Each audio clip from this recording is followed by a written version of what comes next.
Bonsoir.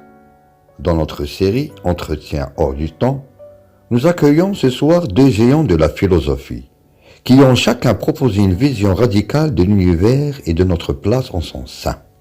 À ma droite, Arthur Schopenhauer, le philosophe de la volonté aveugle et du pessimisme métaphysique. À ma gauche, Spinoza, le penseur de la substance unique et de la béatitude par la raison. Bienvenue à vous deux. Merci de m'inviter à exposer la vérité, aussi amère soit-elle. Je vous remercie. C'est une occasion de clarifier par le discours ce qui est souvent obscurci par les passions. Commençons par le fondement. Pour tous les deux, la réalité est une, unifiée, mais vous la nommez différemment. Monsieur Spinoza, pour vous, c'est Dieu ou la nature. Que signifie cette formule ? Elle signifie qu'il n'y a qu'une seule substance infinie, éternelle, dont tout ce qui existe est une modification ou une expression. Appelez-la Dieu si vous voulez évoquer son infinité, ou nature si vous pensez à son déploiement nécessaire. C'est un tout rationnel, cohérent, dont nous faisons intégralement partie. Rien n'est contingent, tout découle de la nécessité divine. Monsieur Schopenhauer, vous aussi parlez d'une essence unique du monde. Oui, mais pour l'avoir scruté, je ne peux lui donner un nom aussi paisible que nature. Je l'appelle la volonté, une force obscure, irrationnelle, qui est le noyau de toute chose. Ce n'est pas un dieu géomètre, c'est un appétit sans fin, une pulsion sans but. Cette volonté s'objective dans le monde visible, ce monde de lutte, de désir et de souffrance perpétuelle.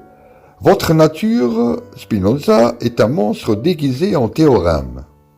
Vous confondez l'ordre des choses avec les affects qu'elles produisent en nous. Lorsque nous les percevons de façon confuse, partielle, la tristesse, la lutte ne sont pas de la nature, elles sont dans l'esprit de l'homme qui la comprend mal. C'est là que vos chemins divergent radicalement. Sur la condition humaine, Monsieur Schopenhauer, vous dites que l'homme est condamné à souffrir. Absolument. La vie aussi comme un pendule entre la souffrance et l'ennui. Le désir est une souffrance par son manque. Sa satisfaction n'apporte qu'un bref répit. L'ennui avant qu'un nouveau désir n'apparaisse. Notre essence même est vouloir, donc souffrir, c'est la structure métaphysique de l'existence. Une vision très sombre, Monsieur Spinoza. Vous n'êtes pas d'accord ? Non, la souffrance existe, mais elle n'est pas une essence. C'est un affect positif, une idée inadéquate. Elle vient de ce que nous sommes déterminés de l'extérieur, soumis aux circonstances.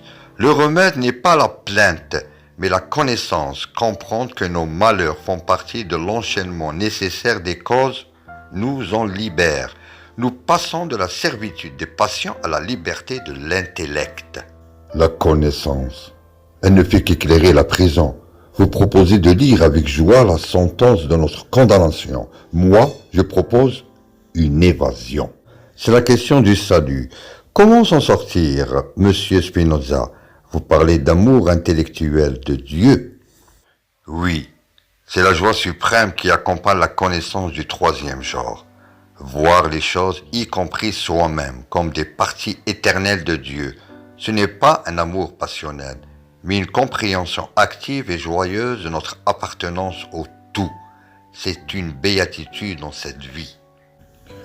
Une joie de mathématicien devant une équation parfaite, mais qui ignore le cri du monde. Ma voix est plus profonde, puisque la source du mal est la volonté en nous. Il faut la nier, se défaire de l'égoïsme par la compassion pour toutes les créatures souffrantes, et surtout par l'ascèse. Se retirer du vouloir vivre, étouffer le désir. La paix ultime est dans la quiétude du vouloir apaisé, dans un état proche du néant de la volonté. Vous prônez donc le renoncement, tandis que vous, Monsieur Spinoza, prônez une forme d'acceptation active. Plus que l'acceptation, l'affirmation. Le sage ne renonce pas à vivre. Il cherche à persévérer dans son être de la manière la plus rationnelle et puissante possible. Nier la vie, c'est encore être déterminé par une passion, la crainte ou la tristesse. L'affirmer avec intelligence, c'est être libre. Votre persévérance, c'est le mot d'ordre même de la volonté animale. C'est le combat pour la survie. Ma négation est une révolte métaphysique contre ce principe. Une dernière question pour conclure. Quel conseil donneriez-vous à une personne qui souffre aujourd'hui? Je lui dirais, ne te laisse pas submerger par ta tristesse. Cherche à comprendre ce qui t'arrive, ses causes. Dans cette compréhension même, tu trouveras une forme de puissance et de paix.